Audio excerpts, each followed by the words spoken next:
Hello everyone. हमने पिछली class में डिस्कस किया था 12th क्लास का फर्स्ट यूनिट इलेक्ट्रोस्टैटिक्स। इसमें हमने जैसे इलेक्ट्रिक चार्ज, इलेक्ट्रोस्टैटिक्स क्या होती है, इलेक्ट्रोस्टैटिक फोर्स क्या होती है, वो सभी चीजें डिस्कस कर ली है। थोड़ा सा हम अब भी क्या करते हैं, उसको थोड़ा सा प्रीवियस क्लास का जो था उसको एक बार रिवाइज करते हैं। तो आपका जो इलेक्ट्रोस्टैटिक के अंदर आपका इलेक्ट्रिक चार्ज था, जो इसका एक बेसिक है सारी यूनिट का आपका, तो इसके अंदर हमें व्हाट इज इलेक्ट्रिक चार्ज, क्या था इलेक्ट्रिक चार्ज, यानी इलेक्ट्रिक चार्ज एक कैरेक्टरिस्टिक था, और हम बोल सकते हैं इलेक्ट्रिक चार्ज एक प्रॉपर्टी था जो अगर किसी मटेरियल पर डेवलप हो जाता है तो वो मटेरियल के पास प्रॉपर्टी आ जाता है फोर्स लगाने का, यानी वो क्या था आपका इलेक्ट्रिक चार्ज था। सेकंड ये था जो 1 मार्क क्वेश्चन आपका कॉम्पिटिटिव एग्जाम के लिए भी और आपका जो बोर्ड एग्जाम है उसके लिए भी, जो आपका मैंने बोला था कि कोई भी चार्ज आपका विदाउट पार्टिकल या विदाउट मटेरियल एग्जिस्ट नहीं कर सकता। यानी हम ये बोल सकते हैं यहाँ पे कि जब कभी भी फ्रॉम वन मटेरियल अगर कोई आपका इलेक्ट्रिक चार्ज ट्रांसफर होता है, यहाँ पे क्या ट्रांसफर होता है इलेक्ट्रिक चार्ज, तो हम यहाँ पे ये बोलेंगे कोई भी क्या है एक पार्टिकल क्या हुआ है, ट्रांसफर हुआ है। अगर यहाँ पे पार्टिकल ट्रांसफर होता है तो यहाँ पे क्या होगा, आपका जो मास होगा दोनों ऑब्जेक्ट का मास, उनमें क्या आ जाएगा, चेंज आ जाएगा। हम बोलेंगे इसको मास डिफेक्ट हो जाएगा यहाँ पे। तो मास डिफेक्ट कैसे आएगा, मान लिया यहाँ से चार्ज इस ऑब्जेक्ट से इस पर गया था, हमने यही डिस्कस किया था प्रीवियस क्लास में। तो यहाँ से चार्ज यहाँ पे ट्रांसफर हुआ था, तो इस जो बॉडी का मास था, यानी जो ये सेकंड ऑब्जेक्ट है और ये फर्स्ट हो गया, तो आपका फर्स्ट ऑब्जेक्ट से इलेक्ट्रिक चार्ज सेकंड पर क्या हुआ, यानी बी पर क्या हुआ, ट्रांसफर हुआ। तो हमने डिस्कस किया था कि जो मटेरियल बी है आपका, due to the electric charge its mass क्या हो जाएगा, increase, and this object lose the charge, तो यहां पे क्या होगा, मास डिक्रीज होगा। तो ये होता है यहाँ पे मास डिफेक्ट। और चार्ज क्या हुआ, चार्ज क्या होगा, विदाउट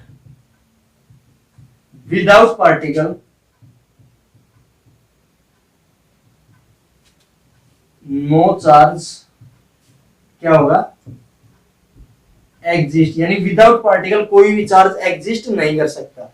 अगर मैं यहां पे ये बोलता हूं ऑब्जेक्ट ए से कोई चार्ज ट्रांसफर होता है बी पर, तो हम यहां पे ये बोल देंगे कि अगर चार्ज ट्रांसफर होता है तो वहां पर क्या ट्रांसफर होता है, वहां पे क्या ट्रांसफर होता है, पार्टिकल। फॉर एग्जाम्पल हम we discussed in your previous class, for example हम बोल सकते हैं 9th class, if we break a matter in small thousands of small pieces, यहाँ पे हम देखते हैं कि जो सबसे स्मॉलेस्ट जो पार्टिकल निकलता है वो हमारा क्या निकलता है, एटम। वहां पे क्या निकलता है, एटम। और अगर हम एटम को भी ब्रेक करें तो यहाँ पे आपका सबसे जो स्मॉलेस्ट पार्टिकल होगा, जो हम बोल सकते हैं एलिमेंट्री पार्टिकल होगा आपका, वो निकलता है हमारा इलेक्ट्रॉन। वो आपका क्या निकलता है, इलेक्ट्रॉन। यानी जो इलेक्ट्रॉन है हमारी नेचर का सबसे स्मॉलेस्ट पार्टिकल है, इससे स्मॉलेस्ट और कोई भी पार्टिकल एग्जिस्ट नहीं करता है हमारे नेचर में। तो इसीलिए जो इलेक्ट्रॉन है उसको हम क्या बोलेंगे, elementary charge. So what is the second name of electron, नाम क्या होगा उसका, एलिमेंट्री चार्ज। एलिमेंट्री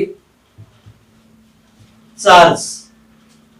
तो इलेक्ट्रॉन का सेकंड नेम क्या होगा यहाँ पे, elementary charge. Why we call electron a elementary charge, because there is no particle in our nature which is small than electron. यानी हमारे नेचर के अंदर ऐसा कोई भी पार्टिकल नहीं है जो इलेक्ट्रॉन से क्या हो, छोटा हो। तो इसलिए एलिमेंट्री हमने इसका क्या नाम रख दिया, एलिमेंट्री चार्ज। दूसरा हमने क्या देखा, जो इलेक्ट्रॉन है आपका उसके चार्ज का जो मैग्नीट्यूड है वो क्या होगा आपका 1.6 मल्टीप्लाई 10⁻90 कूलम।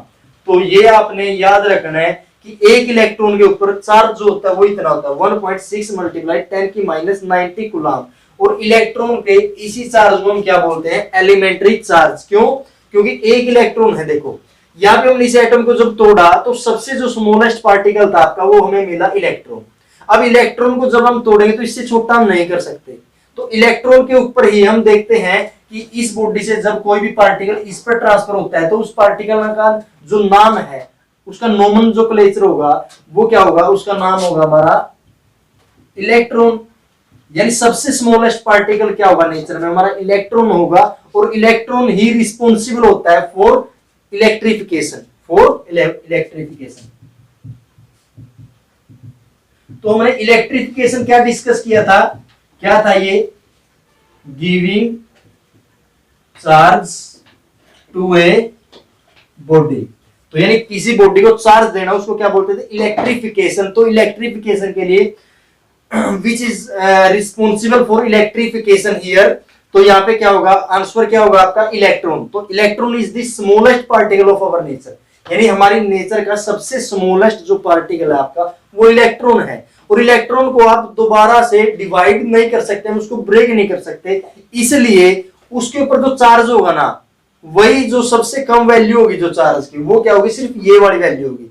ना तो चार्ज पर इससे ज्यादा वैल्यू हो सकती है, ना चार्ज पर इससे कम वैल्यू हो सकती है। तो इसीलिए हमारी नेचर का सबसे स्मॉलेस्ट पार्टिकल का नाम हमने क्या रख दिया, इलेक्ट्रॉन। और इसके ऊपर चार्ज को क्या बोलते हैं हमने, एलिमेंट्री चार्ज। तो what is the elementary charge, charge on one electron. तो इसका जो डेफिनेशन बनेगा आपका, व्हाट इज एलिमेंट्री चार्ज, तो इसका डेफिनेशन ये बनेगा, चार्ज ऑन वन इलेक्ट्रॉन। तो आप इसको क्या लिखोगे, चार्ज ऑन वन इलेक्ट्रॉन, या आप इसको अकेला ये भी बोल सकते, चार्ज ऑन इलेक्ट्रॉन। तो ये क्या होगा आपका एलिमेंट्री चार्ज। आगे है, हमें ये डिस्कस करना है कि जो हमारी लाइट होती है, जो हमारे होम्स वगैरह में, घरों वगैरह, फैक्ट्रियों वगैरह में जो हमारी लाइट होती है, और जो क्लाउड वाली लाइट होती है, क्या वो सेम है या फिर वो क्या है, डिफरेंट। तो हमने डिस्कस करना है कि जो आपके क्लाउड्स हैं, जो हमारे क्लाउड्स हैं उसकी लाइट। तो क्लाउड्स में क्या होता है, देखिए, मैं आशा करता हूं आपको जो हमारी प्रीवियस क्लास थी वो आपको कुछ ना कुछ समझ में आया होगा उससे। तो यहां पे हमें पढ़ना है क्लाउड्स।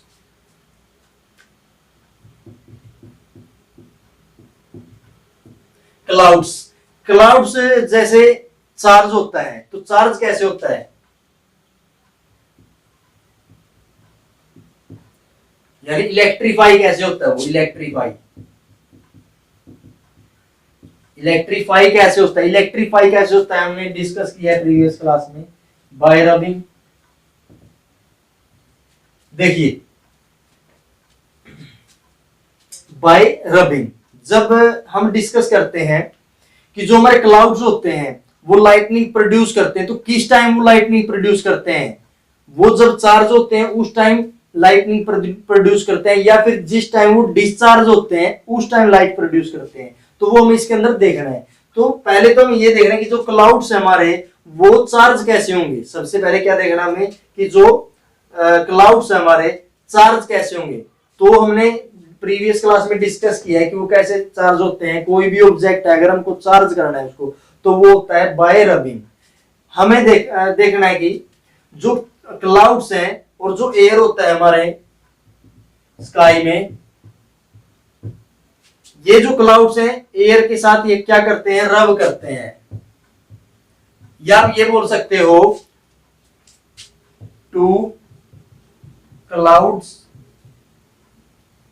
रबिंग ईच अदर, या हम बोल सकते हैं कि दो क्लाउड्स ही क्या करेंगे, एक दूसरे से रब करेंगे, एंड दे गेट चार्ज, और वो क्या हो जाएंगे, चार्ज हो जाएंगे। तो हमें क्लाउड्स को चार्ज करना है। तो चार्ज कैसे होंगे, जब कोई भी दो जो क्लाउड्स है हमारे वो आप रब करते हैं एक दूसरे के साथ, तो वो क्या हो जाते हैं, चार्ज हो जाते हैं। फिर हम देखते हैं कि फिर वो जो लाइटनिंग प्रोड्यूस होती है हमारे स्काई में, वो कब प्रोड्यूस होती है। तो वो कब प्रोड्यूस होती है, हमेशा याद रखना कि जैसे हम सर्दियों के दिनों में देखते हैं, जैसे शर्ट वगैरह हम निकालते हैं, तो उस टाइम हम क्या देखते हैं, हमारा जो कोई भी क्लोथ है तो वो क्या प्रोड्यूस करता है, स्पार्क प्रोड्यूस करता है। क्या प्रोड्यूस करता है, स्पार्क। क्योंकि हमने देखा है कि जैसे हमने हमारी शर्ट निकाली तो थोड़ा आवाज आती है, चट चट की आवाज आती है, और हमें वहां पे लाइटनिंग प्रोड्यूस होती हुई दिखाई देती है। तो जो वो लाइटनिंग प्रोड्यूस होती है तो वो ड्यू टू हमारा डिस्चार्ज प्रोड्यूस होती है, ड्यू टू डिस्चार्ज। जैसे हमने क्या किया, फिर हम ये बोल सकते हैं यहाँ पे कि जो हमने शर्ट को निकाला फिर चार्ज कब हुई, तो चार्ज भी साथ में होती है और डिस्चार्ज भी साथ में होती है। जब हम शर्ट को निकालते हैं तो जो हमारी शर्ट है हमारी स्किन के साथ रब करती है, या हम बोल सकते हैं हमारे हेयर के साथ रब करती है। Due to rubbing shirt get charge, यानी ये क्या हो जाती है, चार्ज हो जाती है हमारी। और जब हम निकालते हैं तो उसी टाइम क्या हो जाएगी, दोनों के दोनों मिल जाएंगे और उसी टाइम क्या हो जाएगी, डिस्चार्ज हो जाएगी। तो डिस्चार्ज क्या है, तो यहां पे सबसे पहले देखते हैं हम डिस्चार्ज।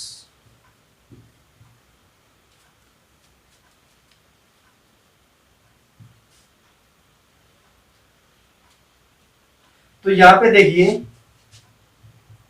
अब हमने बोला है कि डिस्चार्ज कब होती है। फॉर एग्जांपल हम पहले एक छोटा डायग्राम ड्रॉ करते हैं। Here we consider two bodies, first is positive charge body and second is negative charge body. When both the body comes in contact, जब हम दोनों बॉडी को कॉन्टैक्ट में लेके आते हैं, यानी जब ये वाली बॉडी इसके साथ मिलेगी तो यहाँ पे ये दोनों बॉडी क्या करेंगी, एकदम से कॉन्टैक्ट में आने से इनका जो चार्ज है वो क्या हो जाएगा, जीरो। और जब इनका चार्ज जीरो होगा मिलने से, जब ये दोनों आपस में मिलेंगे, जब इनका चार्ज जीरो होगा तो जीरो जब होने से क्या होता है, यहाँ पे उस फिनोमेना को बोलते हैं डिस्चार्ज, यानी ये अपने चार्ज को लूज कर देती है और लूज करने के फिनोमेना को बोलते हैं discharge. When the charge lose by the object this phenomena we called discharge of the object. तो हम इसको बोलेंगे डिस्चार्ज हो गया, ठीक है। तो जब कोई भी ऑब्जेक्ट डिस्चार्ज होता है तो वो जो एनर्जी उसके पास एक्स्ट्रा एनर्जी थी उसको वो कुछ फॉर्म में निकालता है, जैसे वो या तो ये क्या करेगा, हीट प्रोड्यूस करेगा, लाइट प्रोड्यूस करेगा, या फिर हम बोल सकते हैं साउंड प्रोड्यूस करता है। तो जब भी कोई ऑब्जेक्ट डिस्चार्ज होता है वो हीट प्रोड्यूस कर सकता है, लाइट प्रोड्यूस करता है, या फिर हम बोल सकते हैं साउंड प्रोड्यूस कर सकता है, तो उसको बोलते हैं डिस्चार्ज। उसको क्या बोलते हैं, डिस्चार्ज। यानी डिस्चार्ज क्या था, अगर हम किसी को बॉडी चार्ज करना चाहते हैं, अगर किसी को हम चार्ज करना चाहते हैं तो उसको गिविंग चार्ज, चार्ज करने को हमने बोलता इलेक्ट्रिफिकेशन। इलेक्ट्रीफाई कैसे कर सकते हैं किसी को, giving charge to a object, यानी किसी ऑब्जेक्ट को चार्ज देने को बोलते हैं हम, उसको क्या करना, चार्ज करना, यानी इलेक्ट्रीफाई करना। फिर दूसरा ये है यहाँ पे डिस्चार्ज क्या है, जो हमने उसको चार्ज दिया था अब उससे हमें वापस लेना है। अब जब उससे हम वापस लेंगे वो चार्ज, यानी वो जो हमने एक्स्ट्रा एनर्जी उसको प्रोवाइड की थी, यानी वो एक्स्ट्रा एनर्जी जो हमने इसको प्रोवाइड की थी, अब वही एनर्जी हमको वापस करेगा जो हमने इसको एक्स्ट्रा एनर्जी प्रोवाइड की थी। कैसे, रबिंग से। तो जब वो एक्स्ट्रा एनर्जी हमको वापस करता है, यानी अपने चार्ज को लूज करता है, तो जब चार्ज को लूज करता है तो क्या होता है, देखो ये जब डिस्चार्ज हो या चार्ज को लूज करेगा, यानी extra energy lose by the electrified body, तो वो क्या करता है, या तो हीट प्रोड्यूस करेगा, या फिर लाइट प्रोड्यूस करेगा, या फिर आपका क्या प्रोड्यूस करेगा, साउंड प्रोड्यूस करेगा यहाँ पे। तो इसको बोलते हैं डिस्चार्ज। तो डिस्चार्ज में क्या होता है, यहाँ पे देखिए ये क्या प्रोड्यूस करता है, लाइट। तो यही का यही फिनोमिना हमारा कहां पे होता है, क्लाउड्स के अंदर होता है।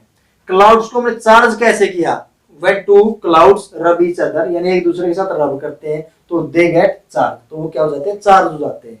तो अब वो चार्ज तो हो गए, लेकिन दोबारा से अगर वही के वही क्लाउड्स एक दूसरे के साथ टच करें, टच में आए, तो वो एकदम से क्या हो जाते हैं, न्यूट्रल हो जाते हैं, यानी क्या हो जाते हैं, वो डिस्चार्ज हो जाते हैं, यानी वो एक्स्ट्रा एनर्जी को क्या करेंगे, निकाल लेंगे। अब जब वो एक्स्ट्रा एनर्जी को क्या करेंगे, अपने अंदर से यानी रेडिएट करेंगे, निकाल लेंगे, तो वो एक्स्ट्रा एनर्जी हमें कैसे दिखाई देगी, या तो हमें वो साउंड के रूप में दिखाई देगी या फिर लाइट के रूप में। तो हमने देखा है कि जब कोई भी क्लाउड लाइटनिंग प्रोड्यूस करता है तो हमने देखा है वहां पे कि क्या प्रोड्यूस होता है, साउंड भी प्रोड्यूस होता है, लाइट भी प्रोड्यूस होती है और हीट भी प्रोड्यूस होती है। तो ये तीनों चीजें कब प्रोड्यूस होती है, जब कोई भी ऑब्जेक्ट डिस्चार्ज होता है। तो हम ये बोल सकते हैं कि शायद कि क्लाउड्स उसी टाइम डिस्चार्ज होते हैं जब वो क्या प्रोड्यूस करते हैं, हमारी साउंड या लाइटनिंग, और उसी को क्या बोलते हैं, लाइट बोलते हैं, उसको क्या बोलते हैं, लाइटनिंग ऑफ द क्लाउड बोलते हैं। और जो हमारे घर वाली लाइट हो गई या फिर हमारे क्लाउड्स वाली लाइट हो गई, तो वो दोनों की दोनों लाइट्स क्या होती हैं, सेम होती हैं।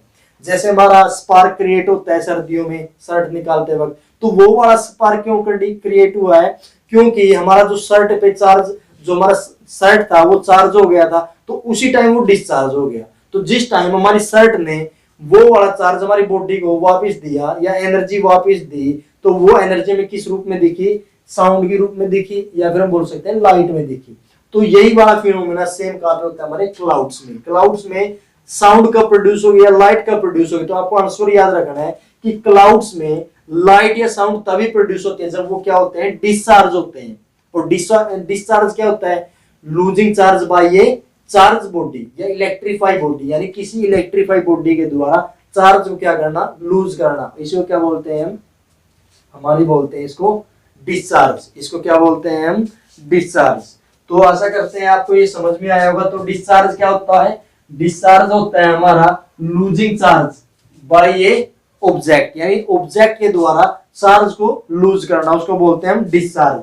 और दूसरा है कि डिस्चार्ज जब कोई वो ऑब्जेक्ट होता है तो वो हमें पता कैसे चलेगा कि ये डिस्चार्ज हुआ है, तो वो हमें तीन तरीके से दिखता है। वो हमारा साउंड प्रोड्यूस करता है, कभी भी जो ऑब्जेक्ट आपका डिस्चार्ज होगा तो वो क्या करेगा, साउंड प्रोड्यूस करेगा, या फिर वो क्या करेगा, आपका लाइट प्रोड्यूस करेगा, हीट प्रोड्यूस करेगा। तो हमें पता लग जाएगा उसी टाइम कि ये क्या हुआ है, डिस्चार्ज हुआ है। चार्ज कैसे करेंगे उसको, तीन तरीके होंगे हमारे चार्ज करने के। First is rubbing, second is induction and third is conduction. तो यहाँ पे हमें मोस्ट इंपोर्टेंट 2 मार्क क्वेश्चन यहाँ पे डिस्कस करना है। आपका कॉम्पिटिटिव एग्जाम के लिए भी बहुत ज्यादा इंपॉर्टेंट है और आपका बोर्ड एग्जाम के लिए भी बहुत ज्यादा इंपॉर्टेंट है। बहुत सारे क्वेश्चन बेस्ड होते हैं हमारे इस पर। तो उसका नाम क्या होगा आपका, इलेक्ट्रोस्कोप। क्या होगा, इलेक्ट्रोस्कोप। इलेक्ट्रोस्कोप, तो जो ये इलेक्ट्रोस्कोप होता है आपका, ये इंस्ट्रूमेंट होता है। एक क्या होता है, इंस्ट्रूमेंट होता है ये देखने के लिए कि कोई भी बॉडी चार्ज है या नहीं है। तो यानी ये क्या देखते हैं, परसेंट्स ऑफ इलेक्ट्रॉन्स या परसेंट्स ऑफ चार्ज को बताता है हमको। उस इंस्ट्रूमेंट का क्या नाम होता है या इस डिवाइस का नाम क्या है, इलेक्ट्रोस्कोप। तो देखिए ये क्या होता है यहाँ पे, फॉर एग्जाम्पल ये क्या है, मेटल। ये क्या है, metal. Here 2 leaves which attached at the bottom of metal and we put this instrument in glass beaker। यानी हम इसको कहां पे रख देते हैं, गिलास के अंदर रख देते हैं। ये गिलास, ये हमने इसको इसके अंदर रख दिया। तो हमने इस डिवाइस को इसके अंदर, इस इंस्ट्रूमेंट को इसके अंदर क्यों रखा है, क्योंकि जो बाहर है वो क्या है, एयर। और ये जो दो ये हम बोल सकते हैं लीव्स होते हैं यहाँ पे, ये बहुत ही पतले, जैसे हमारा मिठाई वगैरह पे हमने देखा है एल्युमिनियम फॉइल थोड़ा सा लगा होता है, सिल्वर फॉइल। तो जो वो होती है ना, यानी इनका जो डायमीटर, यानी हम बोल सकते हैं जो इनकी लेंथ होगी उतना ही होगी। तो ये हवा वगैरह से हिल सकती है।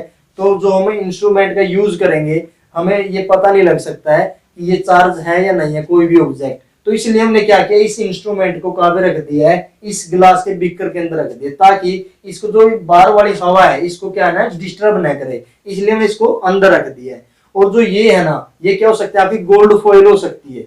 ये क्या हो सकती है, आपकी गोल्ड फॉइल, जो बिल्कुल पतला होगा आपका। अब इसमें होगा क्या, ये हमको बताता क्या, देखिए for example we take a glass rod. गिलास रोड लिए हमने, जो ये गिलास रोड आपकी, इसके अंदर हमने क्या किया, हम मान लेते हैं this glass rod is electrified and charge on it is positive, यानी इसके ऊपर चार्ज कैसे, पॉजिटिव चार्ज है। And after this we touch this glass rod with this instrument, यानी हम क्या कर देते हैं, इस गिलास रोड को हम क्या करते हैं, इलेक्ट्रोस्कोप के साथ टच कर देते हैं।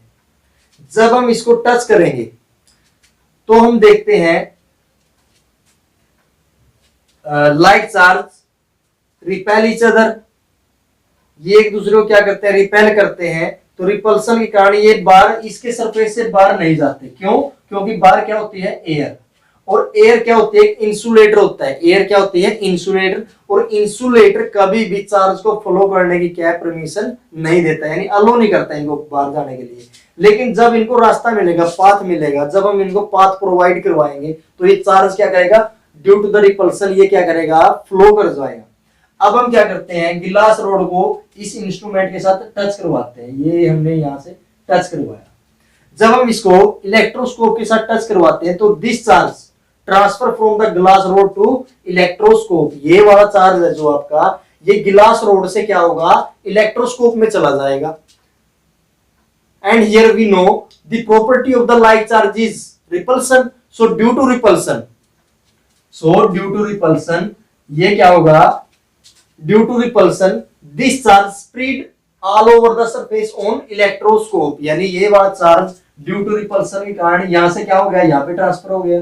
यहां से ट्रांसफर होने के बाद क्या होगा, due to repulsion this positive charge spread all over the surface of electroscope. यहाँ पे क्या हो जाएगा, ये इलेक्ट्रोस्कोप के ऑल ओवर द सरफेस पर क्या हो जाएगा, चला जाएगा।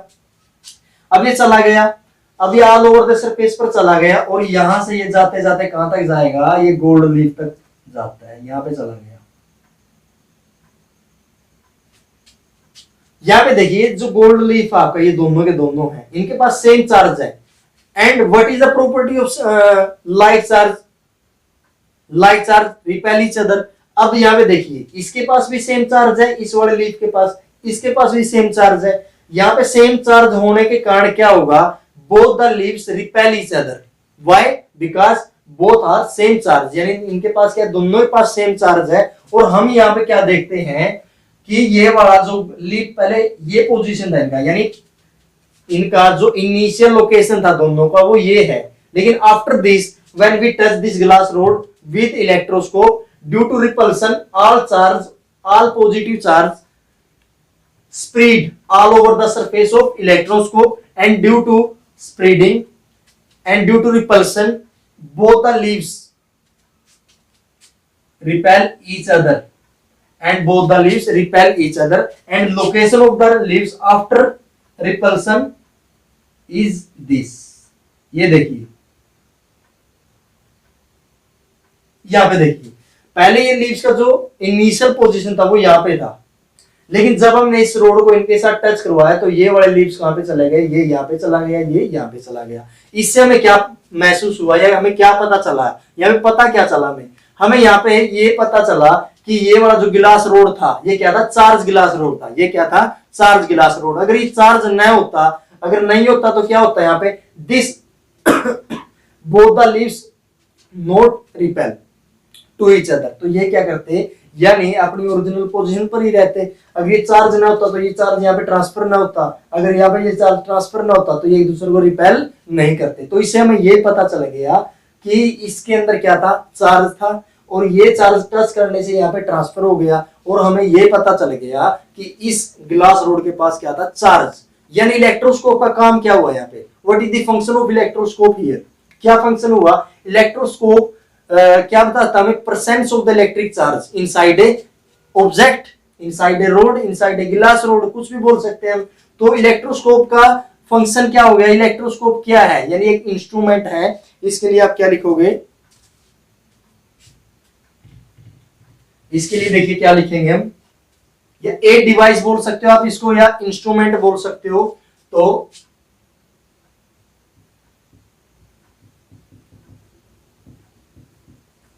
instruments which tells about the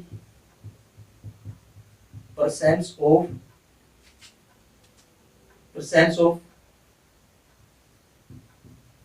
electric charge. देखिए, यानी इलेक्ट्रोस्कोप क्या हुआ, यानी एक ऐसा इंस्ट्रूमेंट जो हमें क्या बताता है, जो हमें इलेक्ट्रिक चार्ज के बारे में बताता है कि कोई भी ऑब्जेक्ट है उसके पास इलेक्ट्रिक चार्ज होगा या नहीं होगा। तो कैसे बताएगा, देखो यहाँ पे गिलास रोड थी हमारे पास, अगर इसके पास इलेक्ट्रिक चार्ज न होता तो जो इसके दो लीव्स थे ये इसी पोजीशन पर रहते। अगर इसके पास इलेक्ट्रिक चार्ज था, हमने इसको इसके साथ टच किया, due to the repulsion electric charge transfer from here to here, तो यहाँ से इलेक्ट्रिक चार्ज यहाँ पे ट्रांसफर हो गया, और due to repulsion this charge spread all over the surface of the electroscope. तो यहाँ पे ये सारा चार्ज आपका कहाँ पे, यहाँ पे ट्रांसफर हो चुका है।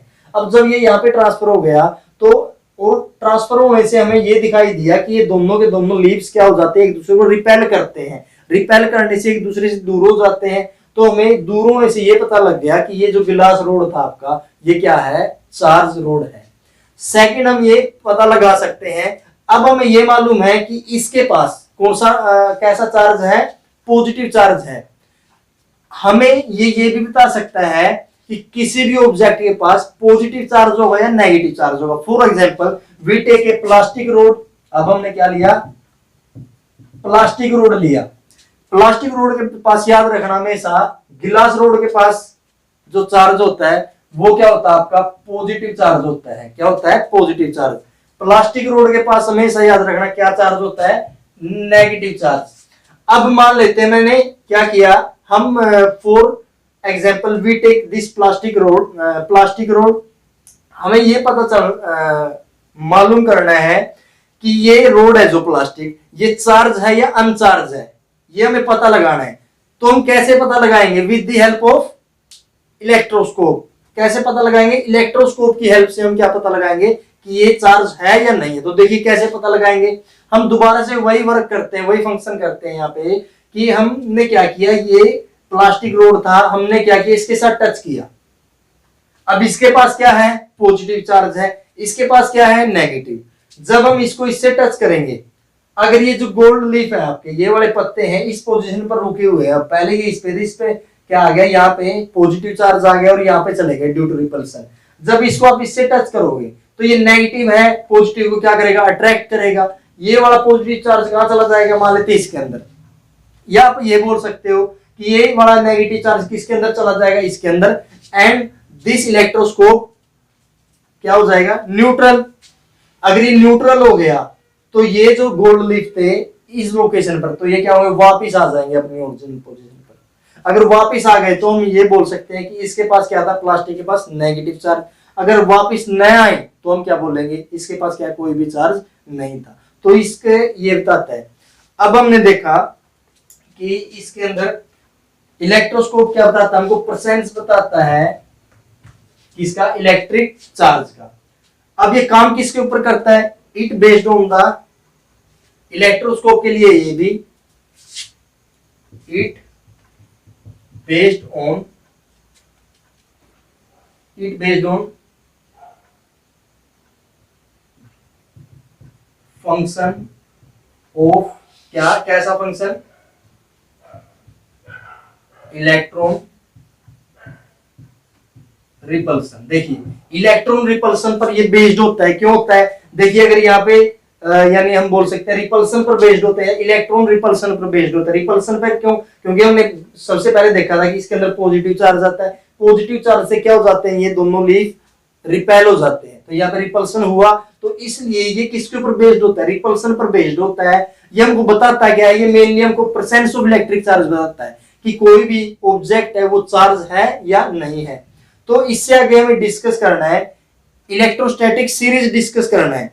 इलेक्ट्रोस्टैटिक सीरीज के अंदर क्या होता है, इलेक्ट्रोस्टैटिक सीरीज के अंदर ये होता है, जैसे मैंने आपको अभी बताया है कि पॉजिटिव गिलास यानी पॉजिटिव चार्ज किसके पास होगा, यानी वो वाले मटेरियल बताओ कि किसके पास पॉजिटिव होगा, किसके पास नेगेटिव होगा। फॉर एग्जांपल हम क्या करते हैं, हम इस मार्कर को हमारे टी शर्ट के साथ क्या रब करते हैं।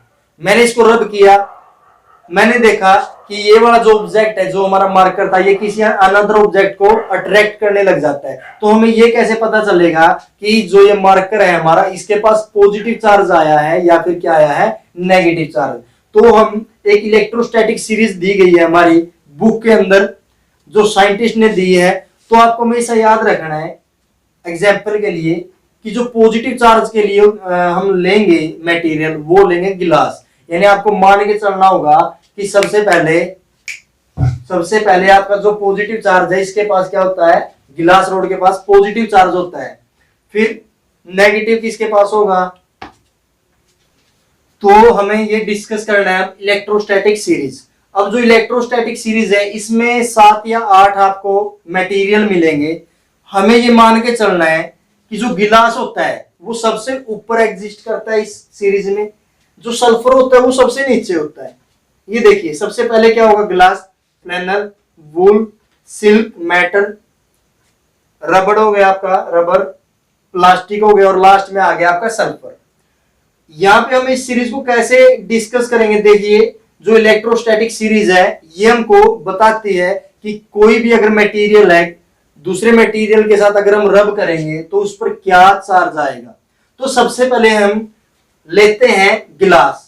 जो आपका गिलास होगा आपको हमेशा मान के चलना है ये सबसे ऊपर की ये सीरीज में सबसे ऊपर है। तो जो ऊपर वाला है अगर उसको हम नीचे वाले से रब करेंगे, यानी जैसे गिलास को मैंने फ्लैनल के साथ या वूल के साथ रब किया, फॉर एग्जांपल मैंने क्या किया, गिलास पीस के साथ रब किया वूल के साथ, तो जब ऊपर वाले को नीचे वाले के साथ रब करेंगे तो ऊपर वाले पर हमेशा क्या आएगा, पॉजिटिव चार्ज आएगा। क्या आएगा, पॉजिटिव। जैसे गिलास को याद रखना हमेशा ही क्या रहेगा, पॉजिटिव। सल्फर के पास या प्लास्टिक के पास, इन दोनों के पास क्या रहेगा, हमेशा नेगेटिव रहेगा। ये सबसे ऊपर वाला है तो सबसे पॉजिटिव रहेगा, ये सबसे नीचे वाले दो हैं तो इनमें क्या रहेगा, नेगेटिव। गिलास के पास हमेशा पॉजिटिव रहेगा। फॉर एग्जाम्पल वी रब गिलास रोड विद वूल, हमने क्या किया, वूल क्लॉथ के साथ इसको क्या किया, रब किया। तो जब हम रब करेंगे, देखो अब मैंने बोला ऊपर वाले के पास हमेशा क्या रहेगा, पॉजिटिव चार्ज, नीचे वाले के पास हमेशा क्या रहेगा, नेगेटिव चार्ज। अब देखिए यहाँ पे जैसे हमने गिलास को इसके साथ रब किया वूल के साथ, जब गिलास को वूल के साथ आप रब करोगे तो ऊपर वाला कौन है, सीरीज में गिलास है, तो इसके पास हमेशा क्या रहेगा, पॉजिटिव चार्ज रहेगा। तो इसको किसके साथ रब किया हमने, वूल के साथ। अब जब वूल के साथ इसको रब किया हमने तो इसके पास, वूल के पास हमेशा क्या रहेगा, नेगेटिव चार्ज रहेगा। क्या रहेगा, नेगेटिव चार्ज, यानी ऊपर वाले को साथ। अब देखिए अब इसके पास मैंने बोला है नेगेटिव चार्ज। अब मैंने क्या किया, वूल को सिल्क के साथ रब किया, वूल को सिल्क के साथ क्या किया, मैंने रब किया। यहाँ पे जब मैं वूल को सिल्क के साथ रब करता हूं तो ऊपर वाला कौन है, इसमें ऊपर वाला तो कौन है, वूल है। पहले रब किया था हमने गिलास के साथ, लेकिन वूल के पास क्या था, नेगेटिव चार्ज था।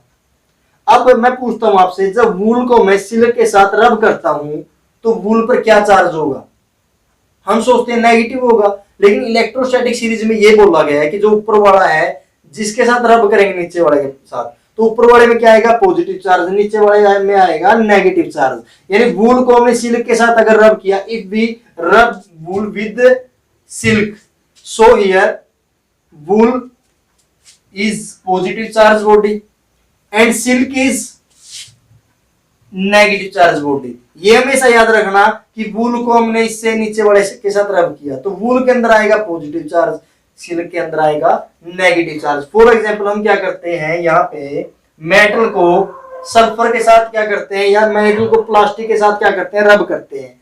जब मेटल, इसमें देखो ऊपर वाला कौन है, मेटल है, नीचे वाला है प्लास्टिक।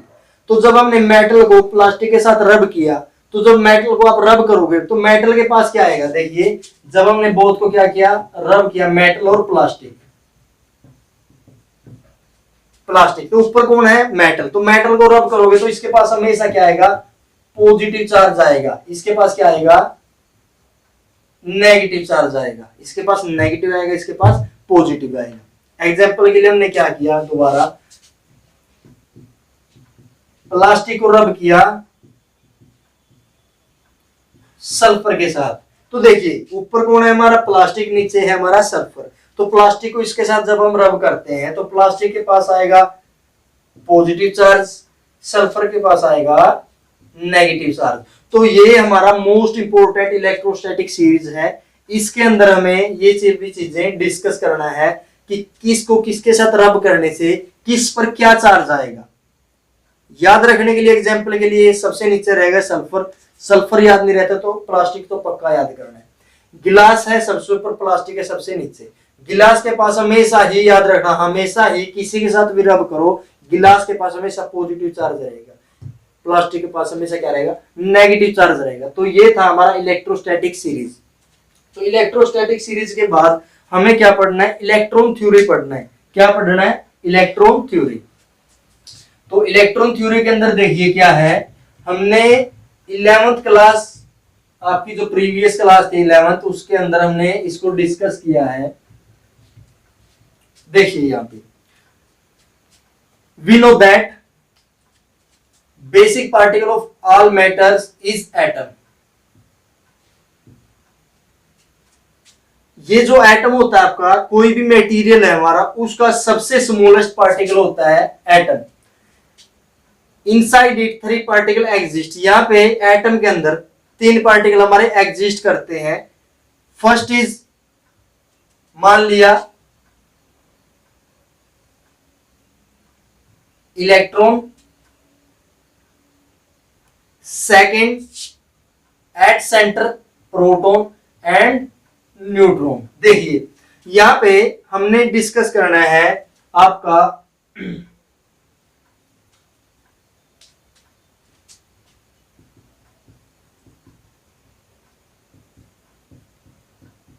ये इलेक्ट्रॉन थ्योरी। इलेक्ट्रॉन थ्योरी में देखिए क्या है,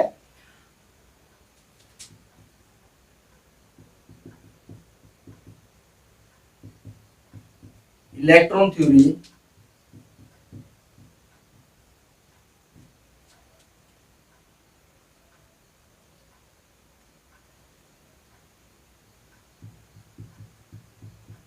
न्यूक्लियस,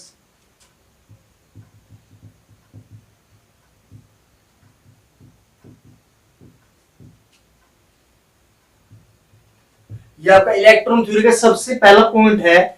हमको ये बोलता है कि अगर हमारे पास एक एटम है, उसके जो सेंटर में क्या होगा, उसका न्यूक्लियस होगा। क्या होगा? न्यूक्लियस। क्या होगा? आपका न्यूक्लियस कहां पे एग्जिस्ट करता है? सेंटर ऑफ द एटम, यानी एटम के सेंटर को हम क्या बोलेंगे? न्यूक्लियस बोलेंगे। सेकंड जो पॉइंट बोलता है ये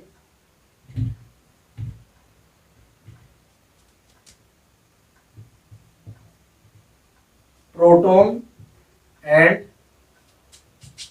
न्यूट्रॉन एग्जिस्ट एट सेंटर। यानी देखिए जो न्यूक्लियस था, इन दोनों को मिला के ही, प्रोटॉन और न्यूट्रॉन को मिला के ही हमने क्या नाम रख दिया था? न्यूक्लियस। सेकंड पॉइंट यही है कि न्यूक्लियस जो था आपका सेंटर पे लाई करता है। जो प्रोटॉन और न्यूट्रॉन होते हैं इलेक्ट्रॉन थ्योरी के अकॉर्डिंग, वो भी कहां पे लाई करते हैं? सेंटर पर लाई करते हैं। एंड थर्ड जो पॉइंट होगा आपका, electron moves around the nucleus. तो हम क्या लिखेंगे? Electron moves around the nucleus in its orbit, यानी अपने ऑर्बिट में क्या करते हैं? वो मूव करते हैं, रिवॉल्व अराउंड द न्यूक्लियस। आप ये लिख सकते हो। तो electron moves around the nucleus. जो फोर्थ पॉइंट होगा, जो आपके प्रोटॉन होंगे वो किसके इक्वल होंगे? इलेक्ट्रॉन के इक्वल होंगे।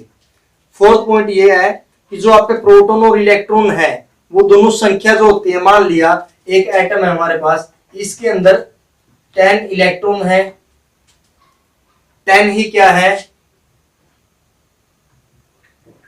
प्रोटॉन है। यानी इससे हमने ऐसे दिखा दिया, पी से प्रोटॉन दिखा दिया, वैसे तो ई से दिखाना था। और जब हम दोनों को, यानी इनमें सेम चार्ज 10 ही क्या मिलेंगे एटम में? इलेक्ट्रॉन। 10 ही क्या मिलेंगे? प्रोटॉन। जब ये दोनों सेम होंगे तो अगर हम इन दोनों को ऐड करेंगे तो ऐड करने से हमें क्या मिलेगा? 0। यानी एक जो एटम होता है वो क्या होता है? इलेक्ट्रिकली क्या होता है? न्यूट्रल होता है। सो इन दोनों के इक्वल होने से सो एटम इज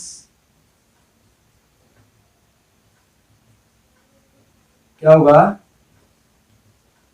इलेक्ट्रॉन, जो एटम होगा आपका इलेक्ट्रिकली क्या होता है? न्यूट्रल होता है। Why electrically neutral? Because number of electron and number of proton both are same inside atom. तो इसलिए ये दोनों के दोनों क्या होंगे आपका?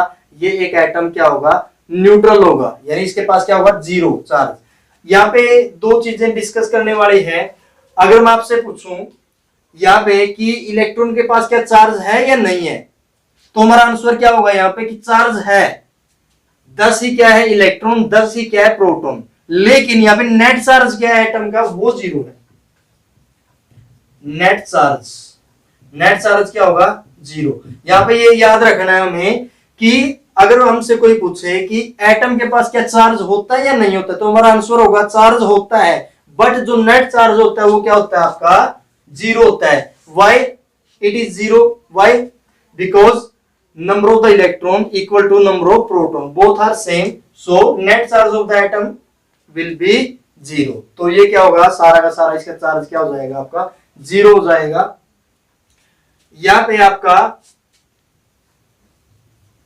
जो इलेक्ट्रॉन के ऊपर चार्ज था आपका वो होगा 1.6 मल्टीप्लाई 10 की माइनस 90 कुलाम। ये कुलाम जो होती है चार्ज की यूनिट होती है।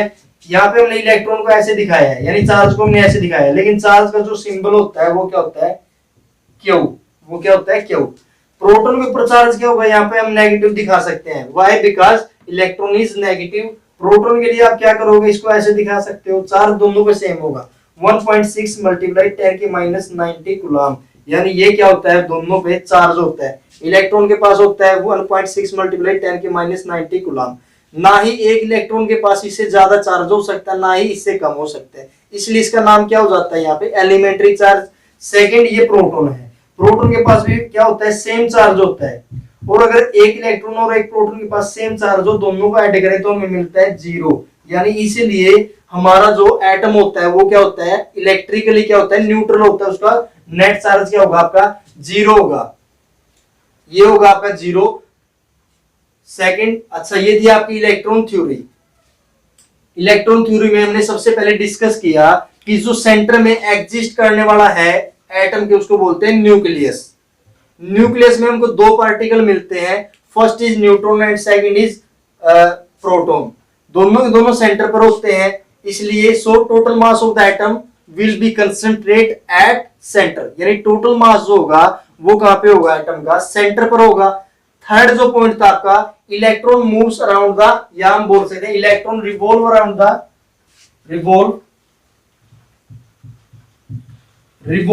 The nucleus in its orbit, और उसकी ऑर्बिट में क्या करते हैं रिवॉल्व करते हैं। बट हियर हमें यहाँ पे देखना है number of proton equal to number of electron, due to this atom is electrically neutral, यानी हम बोल सकते हैं एटम के पास जो नेट चार्ज होगा वो क्या होगा 0। तो यहाँ पे अगर हम एटम को चार्ज करना चाहते हैं, अगर आप एटम को चार्ज करना चाहते हैं तो एटम को हम चार्ज कैसे कर सकते हैं। अगर इसके पास प्रोटॉन, नंबर ऑफ प्रोटॉन, अगर हमारे पास ये एटम है, इसके पास number of proton and number of electron both are same. अगर दोनों के दोनों क्या है सेम है, if the number of electron and protons both are same so atom electrically neutral, तो एटम क्या होगा इलेक्ट्रिकली न्यूट्रल होगा। तो हम इसको न्यूट्रल से चार्ज कैसे कर सकते हैं, तो हमें सही याद रखना इसका आंसर, इसके लिए हमें इनइक्वालिटी क्रिएट करनी पड़ेगी। इनइक्वालिटी किसकी क्रिएट करनी पड़ेगी हमें यहाँ पे इनकी, या तो हम प्रोटॉन की करें या फिर इलेक्ट्रॉन की करें। कैसे क्रिएट कर सकते हैं, तो हम किसी भी ऑब्जेक्ट को कैसे इलेक्ट्रीफाई कर सकते हैं, कैसे इलेक्ट्रिफिकेशन कर सकते हैं, उसका इलेक्ट्रिफिकेशन कैसे कर सकते हैं, उसको इलेक्ट्रीफाई कैसे कर सकते हैं किसी भी एटम को या किसी भी मटेरियल को, तो इसका आंसर होगा टू क्रिएट द इनइक्वालिटी। क्या करेंगे, टू क्रिएट इनइक्वालिटी, ठीक है,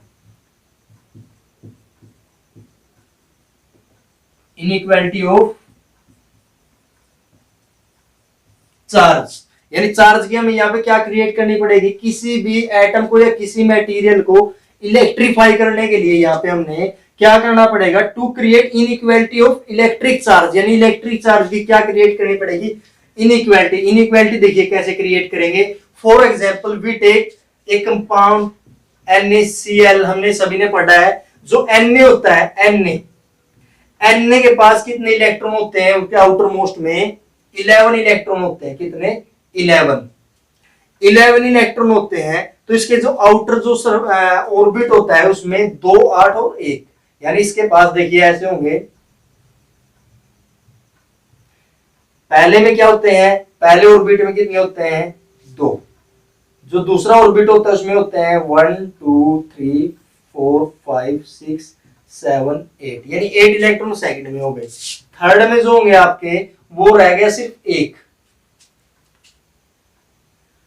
ये तो इसको जो हमारा केमिस्ट्री के अकॉर्डिंग हम देखें कि जो स्टेबल कंडीशन में लेकर आने के लिए इस एटम को एक इलेक्ट्रॉन अपना क्या करना पड़ेगा, लूज करना पड़ेगा, यानी किसी न किसी को देना पड़ेगा या शेयर करना पड़ेगा उसके साथ। तो हम इसके पास में ये क्या है, Na है, इसके पास में दूसरा क्या है, एलिमेंट लेके आते हैं क्लोरीन। क्या लेके आते हैं, क्लोरीन। क्लोरीन का जो एटॉमिक नंबर होता है इसका होता है 11, इसका होता है 17। 17 में हमने देखा क्लोरीन के अंदर जो फर्स्ट ऑर्बिट में आएंगे 2 इलेक्ट्रॉन, जो दूसरे में आते हैं 8, 1 2 3 4 5 6 7 8, ये 8 आ गए सेकंड में। जो थर्ड होगा, थर्ड में आएंगे 7, 1 2 3 4 5 6 7, ये आ गया भाई 7। देखिए इसके पास एक एक्स्ट्रा है थर्ड ऑर्बिट में, इसके पास एक की कमी है थर्ड ऑर्बिट में। तो हम यहाँ पे क्या देखते हैं, ये जो Na होता है अपना एक आउटर मोस्ट इलेक्ट्रॉन किसको ट्रांसफर कर देता है, Cl को ट्रांसफर कर देता है। जब इसने इसको Cl को ट्रांसफर कर दिया, पहले क्या था इसके अंदर क्या थे, 11 तो क्या थे हमारे पास इलेक्ट्रॉन, 11 ही क्या थे प्रोटॉन, और नेट चार्ज क्या था Na का 0 था। फिर हमने क्या देखा यहाँ पे, इसने अपना एक इलेक्ट्रॉन इसको ट्रांसफर कर दिया Cl को। जब इसको Cl को ट्रांसफर किया तो इसके पास एक इलेक्ट्रॉन जाने की वजह से इलेक्ट्रॉन की जो पॉपुलेशन है, जो इलेक्ट्रॉन के नंबर है वो कितने बच गए, 10 इलेक्ट्रॉन बच गए। अब इलेक्ट्रॉन तो चला गया, इलेक्ट्रॉन जाने की वजह से यहाँ पे प्रोटॉन की पॉपुलेशन यानी नंबर कितने होंगे, वही के वही होंगे, वो तो 11। तो अब देखिए इनइक्वालिटी क्रिएट हुई या नहीं हुई, हुई। तो देखिए 10 इलेक्ट्रॉन है, 10 क्या 11 क्या है यहाँ पे प्रोटॉन। अब जब यहाँ पे 11 प्रोटॉन है और 10 क्या इलेक्ट्रॉन, तो नेट चार्ज क्या हो गया Na का, नेट चार्ज क्या हो गया +1, क्या हो गया +1। तो देखिए अब पहले ये क्या था, इस पे कोई भी चार्ज नहीं था, क्यों नहीं था, क्योंकि 11 ही इलेक्ट्रॉन थे, 11 ही प्रोटॉन थे। अब इसमें से एक इलेक्ट्रॉन हमने यहां से यहां ट्रांसफर कर दिया, जब यहां से यहां ट्रांसफर किया तो इसके पास एक ज्यादा हो गया प्रोटॉन, यानी हमने क्या क्रिएट कर दिया, इनइक्वालिटी क्रिएट कर दी। Due to the inequality this body this atom electrify, यानी ये क्या हो गया, इलेक्ट्रीफाई हो गया। तो याद रखना हमेशा कि हमने सिर्फ ये पढ़ा है कि किसी को इलेक्ट्रीफाई करने के लिए हम रबिंग करते हैं, लेकिन रबिंग से होता क्या है, वहां पे प्रोटॉन और इलेक्ट्रॉन की जो पॉपुलेशन या जो नंबर थे पहले सेम थे, बट आफ्टर रबिंग क्या हो जाता है, देयर इज टू, हमने क्या किया, टू क्रिएट इनइक्वालिटी। तो हमने किसकी इनइक्वालिटी क्रिएट कर दी, इलेक्ट्रिक चार्ज की। इलेक्ट्रिक चार्ज की इनइक्वालिटी क्रिएट होने से यहाँ पे क्या हो जाता है, आपका जो ये था आपका Na ने इसके ऊपर ट्रांसफर किया, इसके बाद यहाँ पे एक क्या बढ़ जाता है, प्रोटॉन बढ़ जाता है, इससे आपकी क्या क्रिएट हो जाती है, इनइक्वालिटी। अगली क्लास में हम डिस्कस करेंगे कि हम किसी भी मटेरियल को कितने टाइप से इलेक्ट्रीफाई कर सकते हैं। अभी तक हमने क्या डिस्कस किया है, सिर्फ हम इसको इलेक्ट्रीफाई कर सकते हैं बाय रबिंग। उससे अगली क्लास में हम डिस्कस करेंगे बाय कंडक्शन, बाय इंडक्शन। सो आज हम यहीं तक करते हैं। Thank you.